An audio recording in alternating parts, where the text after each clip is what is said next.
বাংলাদেশে কিন্তু আমরা আফগানিস্তানের যে রাজনীতি এবং তাদের ভূ রাজনীতিগত দিক থেকে আপনি যদি চিন্তা করেন, তারা বলতেছে হচ্ছে তারা ইমারতে ইসলামিয়া গঠন করছে, ইসলামী শাসনতন্ত্র গঠন করেছে। তো সেই ক্ষেত্রে শিয়াদের দৃষ্টিভঙ্গি কি তাদের ব্যাপারে, তালেবানদের ব্যাপারে? এখানে আমি সরাসরি উত্তর এভাবে হবে, সরাসরি উত্তর হবে না এটার, কারণ শিয়া তো সবাই আর পলিটিক্যাল ভাবে মানে অনেকে শিয়াদের মধ্যে অনেকে বলে যে আমরা নন পলিটিক্যাল, আমরা এদিকেও না এদিকেও না, আমরা নন পলিটিক্যাল। মানে বাংলাদেশে আছে না ইসলাম ধর্মের সিয়াসত নাই, সিয়াসত নাই মানে রাজনীতি নাই, রাজনীতি নাই। হ্যাঁ, ইসলাম ধর্মে কি আছে? ইসলাম ধর্মে নামাজ পড়িবে আবার মত দোনত যাবে। ইসলাম ধর্মে নামাজ পড়িবে উলঙ্গ সিনেমা মানে সেকুলারিজম যেটাকে বলে, সেকুলার। হ্যাঁ, তো আর মানে শিয়া বলতে বহুত কেউ কথা আর নন পলিটিক্যাল, কিন্তু নন পলিটিক্যাল কেমন মানে কিভাবে হইতে পারে? আপনার পুরো জীবনটা তো রাজনীতি।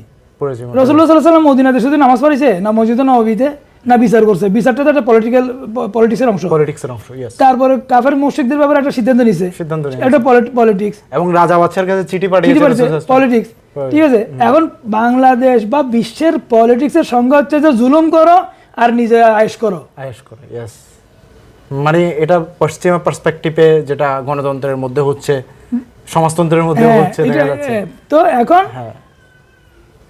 ইরানের বিপ্লবের পরে, যখন বিপ্লব হওয়ার পরে মিডল ইস্টে ইরানের বিপ্লব হওয়ার পরে কিন্তু একটা বিশাল বোম বিস্ফোরণ।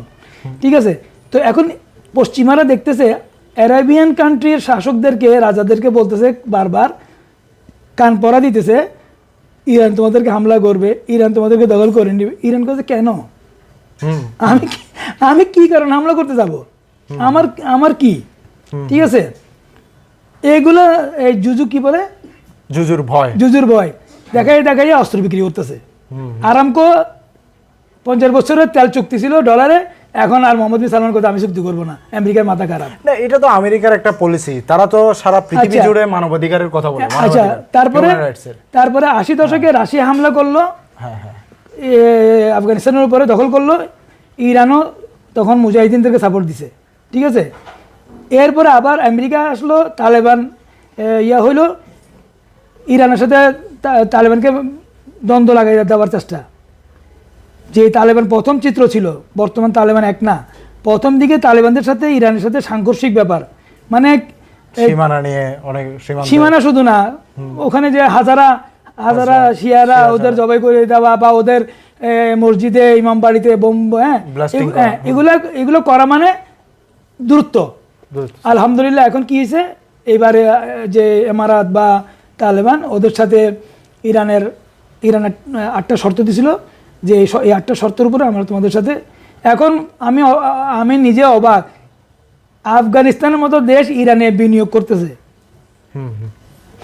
এবং রাইসির শাহাদাতের সময় আসছে পুরো টিম, মানে পুরো টিম আসছে, মন্ত্রীরা আসছে, ডেলিগেশন আসছে, এবং সূরা ফাতিহা পড়তেছে, সবাই দেখছে। এইটাও বাংলাদেশের বহুত মানুষের জ্বালা। উনি কি সূরা ফাতিহা পড়ছে? মানে আব্দুল গনি বারাদার যিনি, উনি কি সূরা ফাতিহা পড়ছে? এটা কেউ শুনছে না? কি বদদোয়া করছে? না, বদদোয়া করে নাই। উনি আস্তে আস্তে মানে খুব চুপসে একটা কিছু একটা উচ্চারণ করছে, দোয়া করছে বা বদদোয়া করছে? না, দোয়া বা বদদোয়া দুটো একটা করছে আর কি। কিন্তু আমরা কেন সুয়েজান করব? না, ইসলামে কি সুয়েজান করার মানে খারাপ ধারণা করার হুকুম আছে? প্রথম শর্ত ইসলামের সুয়েজান হারাম। যেগুলো লোকরা আপনি দেখলেন, আপনি তো নামাজ পড়েন না, এটা অধিকার নেই বলার, কুধারণা পোষণ করা, এটা তো হারাম। হ্যাঁ, তো আমি কেন ধরে নিব? ওরা আসছে, সূরা ফাতিহা পড়ছে বা বদদোয়া করছে, এটা তাদের ব্যাপার। কিন্তু আয়েশা যে হাত তুলে দাঁড়াইছে, বদদোয়া তো করবে না অবশ্যই, এবং আসছে আসছে তারা যে আসছে, এইটাই তো বড় ব্যাপার। অনেক দেশের লোকেরা তো আসেনি। ঠিক আছে, আসছে, করছে, এবং এখন খুব সুসম্পর্ক। ঠিক আছে, সীমানা দ্বন্দ্ব এগুলা, যেমন ইসমাইল হানিও ছিলেন, হ্যাঁ ইসমাইল হানিও ছিলেন। সীমানা দ্বন্দ্ব আমি তোমার উদাহরণ দিই, যেমন ইরানের 3টা দ্বীপ জয়েন্ট, ইউই এবং ইরানের। তো থাইকে ইউইকে পাশ্চাত্যরা পিনকি মারে, যে বলো যে এটা আমাদের। হ্যাঁ, ইরান তো বলতেছে তোমরাও আছো আমরাও আছি, উভয়ের। কিন্তু মাঝে মাঝে ইউই একটু নাড়াছাড়া দেয়, পারবে না। ইরানের সাথে ইউএইর সাথে ইসরায়েলের সম্পর্ক তো একেবারে প্রকাশ্যে এমবেসি আছে, প্রকাশ্যে নাগরিকত্ব পাইতেছে এখন। এই ইসরায়েলিরা ইউএই নাগরিকত্ব পাইতেছে, ব্যবসা বাণিজ্য করতেছে এবং ইরানের জন্য তথ্য কালেকশন করে।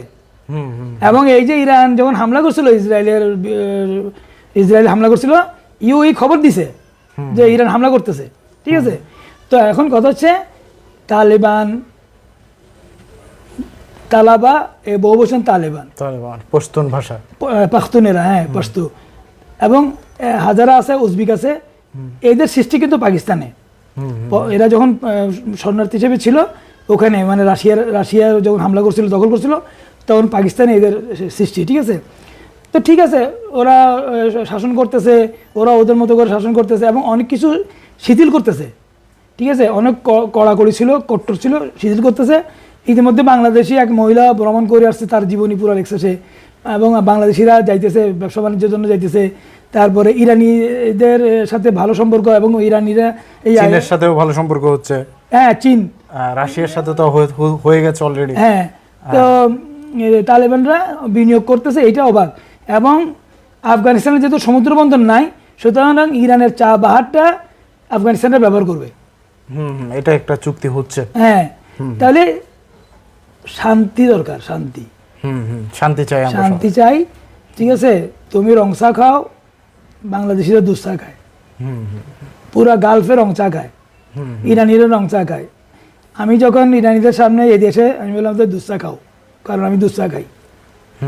তো সুতরাং মানে টুপি আমার পাস করলি, হাত বুকে, হাত নাভিতে, জাফরিরা ছেড়ে দাঁড়াইছে কেবলামুখী, বলতেছে আল্লাহু আকবার, ফাতিহা, তারপর যে কোনো একটা সূরা, সুবহানা রাব্বিয়াল আযীম বেহামদে, সুবহানা রাব্বিয়াল আলা বেহামদে, এই তো।